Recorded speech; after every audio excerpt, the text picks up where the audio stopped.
C'est le Wingmaster débrief du dimanche, comme tous les dimanches, comme son nom l'indique. Salut Jérôme.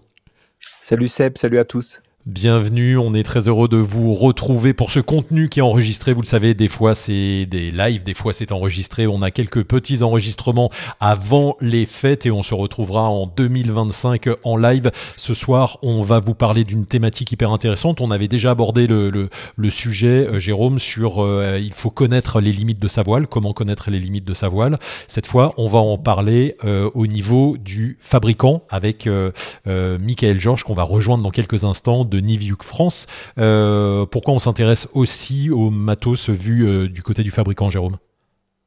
Eh ben oui, sur le dernier live, on a parlé justement, est-ce que le pilote devait connaître les limites de sa voile, c'est-à-dire sa vitesse. Là, les voiles sont finies, c'est pas un prototype, elles ont été homologuées et tout, et la discussion, c'était là-dessus. C'est bien de connaître, par exemple, son potentiel en descente rapide, son potentiel en finesse, sa vitesse, etc., pour que le pilote puisse l'utiliser le maximum de ce que lui propose sa voile, si l'aérologie lui permet. Et on a discuté là-dessus. Et là, on va parler, voilà, quelles sont les performances quand la voile, comment le constructeur, en fait, comment le concepteur conçoit une voile et qu'est-ce qui l'empêche d'aller loin, peut-être au niveau de la vitesse, etc. On va Les limites techniques, on va dire, finesse, les limites techniques, de la voilà, voile. peut-être des limites de performance, les limites structurelles, etc. On va en parler dans quelques instants avec Michael Georges. Juste avant, on vous rappelle que Wingmaster, bien évidemment, c'est ce contenu gratuit qu'on vous offre sur YouTube chaque semaine. Plus de 150 épisodes maintenant depuis le confinement. Mais c'est Wingmaster, c'est aussi une masterclass. Allez voir sur le site wingmaster.top. 24 épisodes, 14 heures de vidéo. Vous avez toutes les techniques du parapente. C'est pas des cours, on le répète à chaque fois, c'est pas des tutos, c'est vraiment, Jérôme, tu montres comment toi tu voles, ce que tu fais en vol, hein, quand il y a un potentiel incident de vol, quand tu dois faire une descente rapide, tu montres vraiment ta façon de maîtriser une voile. Voilà, tous les lives qu'on fait complètent en fait cette masterclass. Et là, dans la masterclass, l'objectif, c'était de montrer toutes les techniques et de les montrer de manière visuelle, filmée, etc., pour que le pilote, tous les pilotes débutants ou pilotes déjà confirmés puissent comprendre comment on pilote une voile, comment je la pilote et avoir des notions visuelles très précises qu'on n'a pas d'habitude, en fait. Exactement, ça ancre en plus tout ce que l'on voit en formation ou ça permet un refresh quand on n'a pas vu ou pas pris de cours ou on ne s'est pas formé depuis un petit moment. Donc allez voir toutes les infos et des vidéos de démo et vous avez tout les différents modules possibles en individuel. Vous allez avoir toutes les infos sur wingmaster.top. Voilà qui est dit. Et on se retrouve avec Michael Georges. Salut Mika, tu nous reçois. Salut Mika. Salut Jérôme. Bon Michael, on est très content de te retrouver ici dans ce contenu de Wingmaster Débrief. Alors comme le disait Jérôme, alors toi tu es le représentant Nivuk France, hein, tu t'occupes de toute la marque Nivuk en France, donc tu connais bien les voiles, le matériel. J'ai une première question, ensuite je laisserai la main à Jérôme. Est-ce qu'aujourd'hui il y a une limite physique, par exemple de vitesse à une voile? Est-ce que on essaye de faire de progresser en vitesse? On sait qu'une voile, ça va à 40 km/h, on va dire, max, de façon pure, sans vent. Est-ce qu'on essaye de dépasser ces limites? Est-ce que c'est possible? Est-ce que c'est ça la recherche que les fabricants essayent de faire? Alors, bonjour à tous, hein, et je suis très heureux effectivement de participer à vos débriefs. Par rapport à ta question, on doit d'abord réfléchir à l'expérience pilote en fait, hein, et à la réalité du vol libre, à savoir à quelle vitesse on veut se déplacer dans la masse d'air pour pouvoir l'exploiter. Euh, Sans aucun doute, on peut voler à 80 à l'heure aujourd'hui avec des profils souples. C'est ce qu'on fait sur des profils qu'on utilise dans le paramoteur notamment. Mais je suis pas sûr qu'en vol libre, de voler à 80 à l'heure dans la masse d'air, ça va la rendre, enfin ça va rendre la voile très exploitable. On va C'est pas ce qu'on cherche. et on n'arrivera jamais à centrer un thermique et à monter. Après, en effet, la notion de transition à haute vitesse pourrait être intéressante, mais encore faut-il rester haut. L'idée du vol libre, c'est de rester haut et rester longtemps pour voler longtemps, quoi. Et donc effectivement, et Jérôme, je te laisse la main. C'était un exemple sur la vitesse, effectivement, sur une limite que l'on cherche à avoir. Donc ça, vous n'essayez pas de chercher de la vitesse, mais est-ce qu'il y a d'autres limites que l'on essaye de franchir, d'améliorer est-ce qu'il y a des limites physiques, techniques? Peut-être Jérôme, tu veux compléter cette question?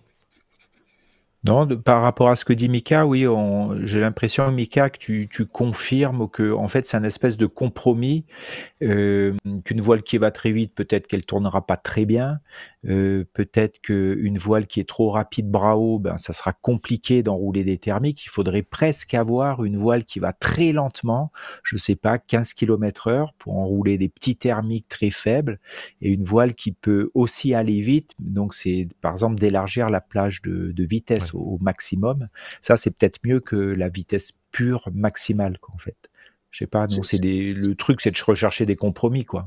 c'est exactement ça, hein. Tu utilises le terme de compromis et on est par rapport dans une discipline aéronautique et l'activité aéronautique est faite de compromis entre la légèreté de l'engin, Mm. la maniabilité, la vitesse, la sécurité bien évidemment, hein, la stabilité. Mm. Donc on travaille autour de tout ça quand on va concevoir un parapente, quelle que soit la catégorie. Alors évidemment, en Mm. fonction de la catégorie, les typologies évoluent, mais le compromis est quand même toujours là.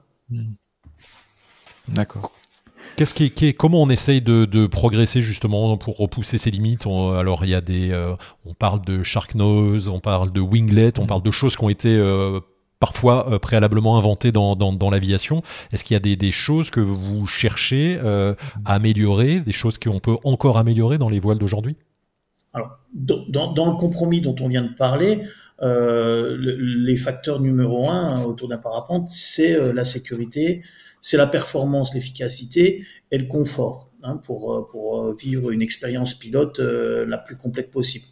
Il y a des facteurs, je dirais secondaires, mais qui peuvent être très importants en fonction de l'activité recherchée. Ça va être la durabilité du matériel, la légèreté, la compacité dans certains cas pour les voiles qui sont utilisées en montagne.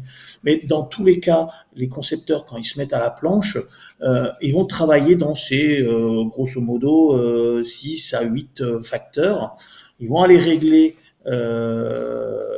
grâce à des profils, grâce à du calage, hein, de ce qu'on appelle le trimming, ces différents facteurs qui vont nous amener à une voile qui est satisfaisante Mm. et qui va coller à ce que le pilote attend dans la catégorie et pour sa pratique dans l'activité. Jérôme?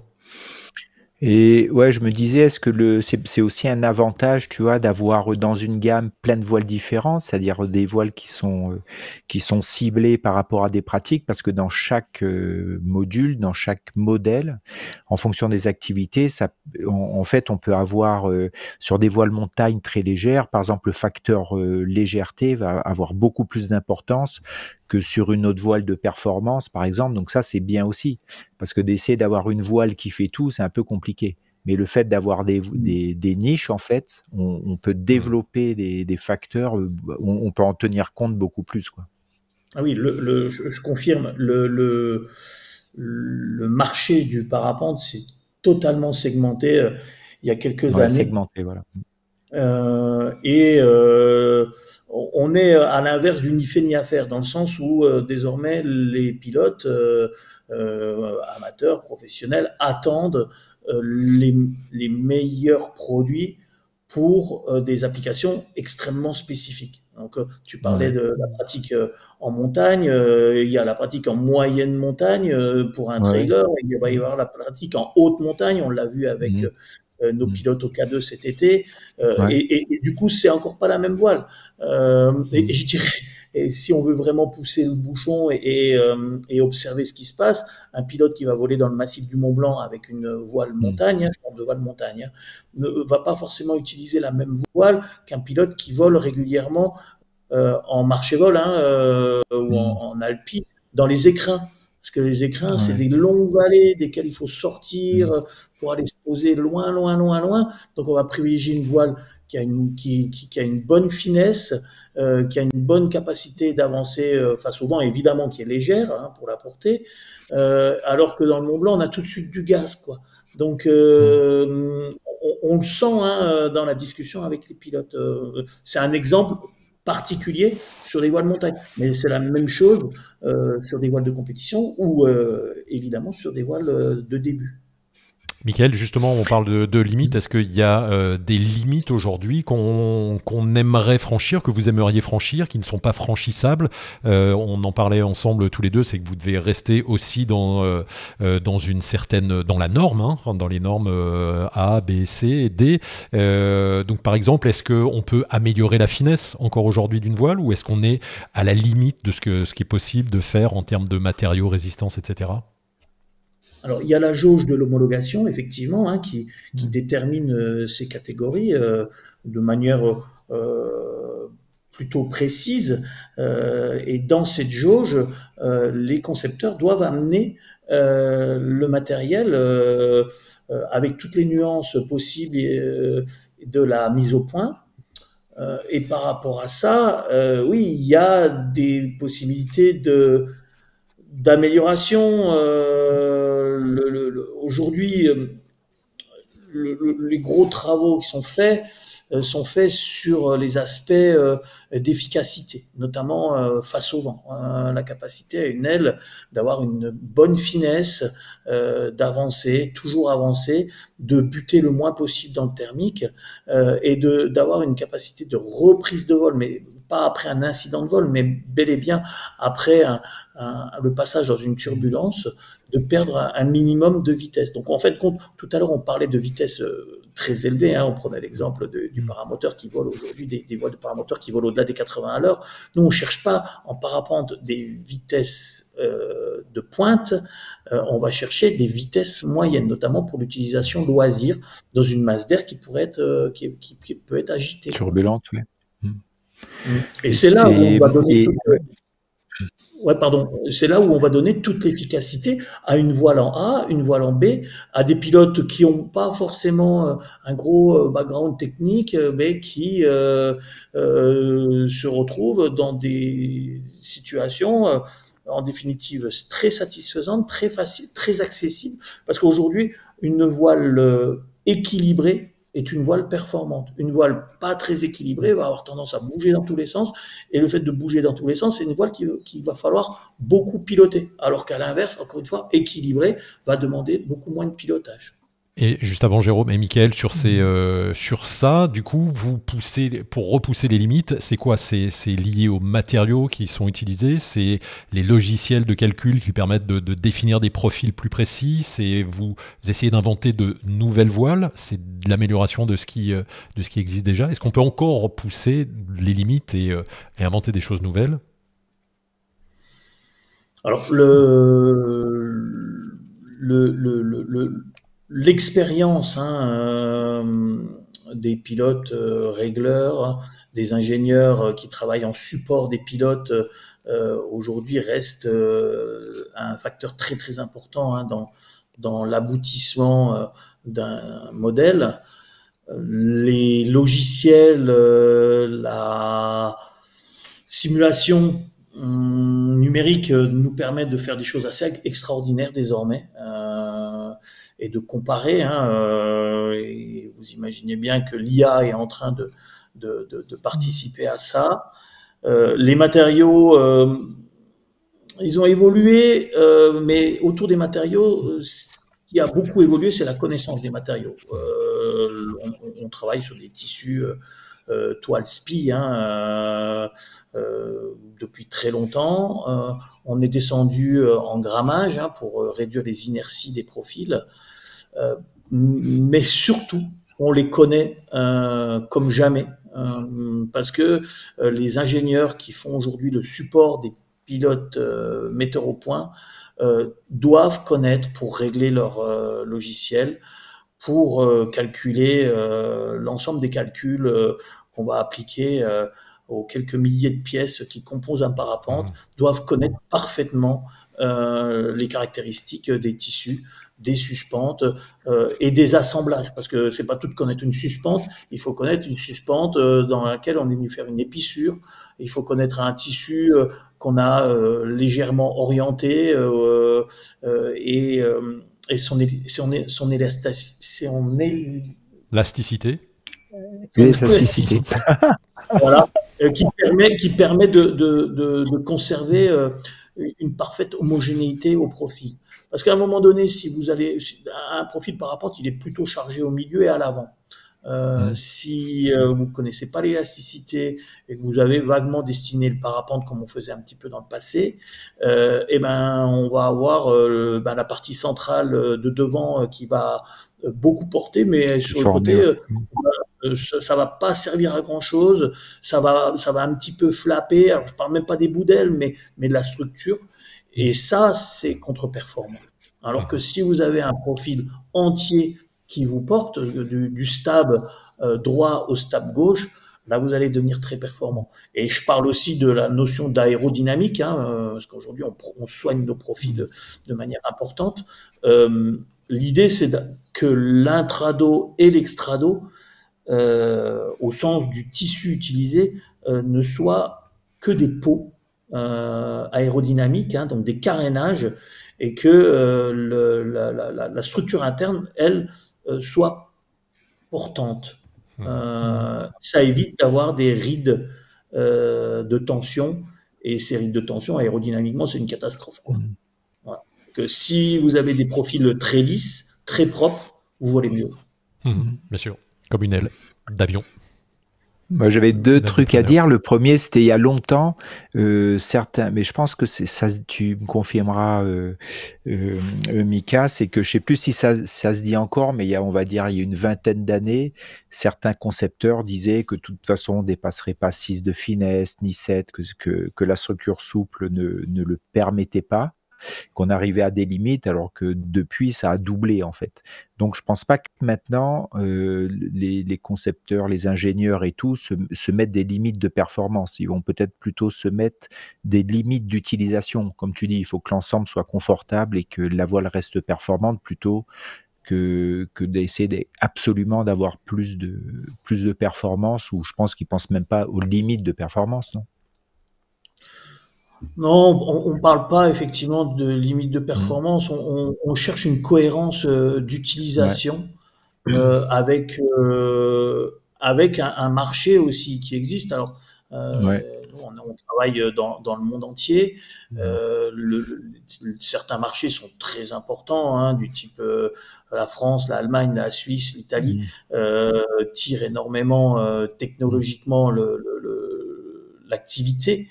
On cherche à rester cohérent avec ce qui se passe et ce qui se fait. La performance, elle est pas simple à améliorer, mais encore une fois, touche par touche, outil, technologie par technologie, on améliore et encore une fois le confort d'utilisation, parce qu'en fin de compte, il ne faut pas oublier que le premier élément de performance sous un parapente, il est assis dans la selle. Et que quand le pilote est lassé par une voile qui serait trop compliquée à piloter, ou pas confortable, ça va pas marcher. Il va se poser et il va au bistrot, il raconte son vol au bistrot. Si le pilote est confort dans des sellettes confortables, sous un parapente qui vole, qui s'arrête pas dans chaque thermique, on change tout. Mika, il nous reste très peu de temps. Juste une question, Jérôme, tu as peut-être encore une toute petite question, mais vraiment pour moi la dernière question, c'est, alors je te parlais tout à l'heure, shark nose, winglets, etc. Est-ce qu'il y a des choses encore à piquer dans l'aviation pour améliorer nos parapentes? Est-ce que vous réfléchissez, toi qui es aussi pilote avion ULM, tu dois peut-être faire le comparatif avec ce qui se fait. Est-ce qu'il y a encore des choses à piquer dans l'aviation, j'allais dire? Alors, le sujet, il est pas simple parce que l'aviation générale, donc l'aviation club ou les ULM, souvent utilisent des technos relativement anciennes au niveau des profils Donc c'est pas forcément là où on va aller chercher les meilleures choses, tout du moins au niveau des profils. Nous, on n'est pas motorisé, donc on parle pas de turbine comme ils peuvent parler dans l'ULM actuellement. En revanche, l'aviation dite lourde a aujourd'hui des énormes moyens pour développer. On n'est pas forcément dans le secret des dieux de ce point de vue-là. Mais il y a une chose qui est certaine, c'est que, par exemple, chez Niliouk, nous, on sort des voiles tous les 3 ans. On est sur des cycles de développement très rapides. Et donc, essayer de se synchroniser tant au niveau technologique, au niveau matériaux et ainsi de suite, ça serait tout simplement pas possible, puisque je pense qu'ils mettent beaucoup plus que 3 ans pour développer un converteur chez Airbus. Cette vitesse de développement qui nous est demandée pour rendre renouveler, renouveler et rendre surtout de toujours plus confortable, plus performant, plus sécure le parapente, fait que on doit se débrouiller tout seul avec les outils qui sont utilisés dans l'aviation.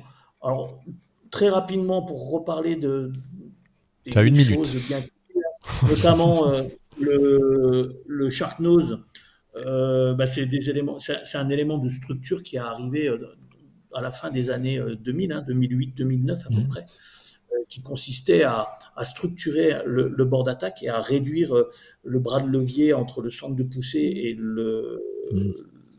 les suspentes A.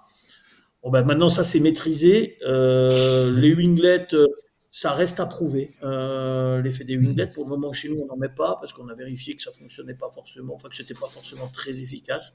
Ça a de la gueule dans certains cas, ça en a moins dans d'autres, mais pour le moment, on l'utilise pas. Voilà. On a vérifié l'efficacité. Bien sûr, j'imagine. Jérôme, une petite dernière question. Pardon. Vas-y, Mika. On a une méthode de travail désormais qui est assez poussée à ce niveau-là et avec des vrais scientifiques. Dans le terme R&D, c'est recherche et développement. On a une base de 2-3 chercheurs scientifiques, des gens qui sont docteurs dans leurs compétences et qui, quand ils avancent quelque chose, ils l'ont validé. Et est-ce qu'on peut dire justement, c'est parfait, j'allais rebondir là-dessus, est-ce qu'on peut dire que les ingénieurs, concepteurs, vraiment au niveau théorique, eux, n'ont pas de limite en fait, et c'est ensuite les pilotes les pilotes testeurs en fait, qui font le trimming et qui essayent les voiles, qui eux vont mettre les limites aux nouveautés, aux essais, etc., parce qu'eux, ils vont être plus directement liés aux pilotes et c'est eux qui vont amener le compromis, le confort, la performance utilisable, etc. Ce sont des pilotes de haut niveau ou des anciens pilotes de haut niveau qui connaissent parfaitement le marché, avec lesquels on échange beaucoup et qui effectivement aujourd'hui dans notre méthode de développement, c'est des pilotes metteurs au point. Donc c'est l'ADN de la marque. On retrouve le virage comme ça. Voilà. Et c'est des excellents filtres aussi quant à l'usage d'un parapente. Voilà. Et qui vont bien au-delà de l'homologation dans la recherche de la sécurité. Bien sûr, notamment. Exactement. Merci infiniment, Mika. Le temps qui nous était imparti, ça y est terminé. C'était hyper intéressant. Jérôme, un petit mot de conclusion. On voit effectivement, d'après ce que nous a dit Mika, que il faut travailler dans un cadre restreint, j'allais dire, que comme tu le disais, Mickaël, c'est la sécurité avant tout, le confort, qui sont les paramètres, plus que pousser la voile encore plus loin. Ouais, que ces compromis, souvent font des machines plus performantes globalement, parce qu'on ne peut pas prendre qu'un facteur de performance, ça peut être super perfo et inutilisable, donc c'est vraiment le compromis. Et c'est intéressant cette histoire de compromis. Oui, c'est que la contrainte permet peut-être plus d'innovation quand il y a des contraintes, je pense. Ça sera le mot de conclusion. Exact. Merci Mickaël. Que la feuille blanche. Que la feuille blanche et de faire n'importe quoi. En tout cas, avec merci nos beaucoup. Limites. hyper intéressant. Allez voir sur le site niviuk.com si vous voulez des infos sur tout le matériel Niviuk, bien sûr. Vous rencontrerez peut-être Mickaël sur Saint-Hilaire ou dans la région. Merci en tout cas Mickaël d'avoir répondu à notre invitation. Super intéressant ce soir. Si vous avez des questions, n'hésitez pas à les mettre dans les commentaires, bien évidemment, comme d'habitude. Jérôme y répondra. Et puis si c'est des questions spécifiques pour Niviuk, on les fera suivre à Mickaël. Merci, passez une très bonne soirée. On se retrouve très vite pour un nouveau contenu. Merci Mika, ciao, à bientôt. Salut.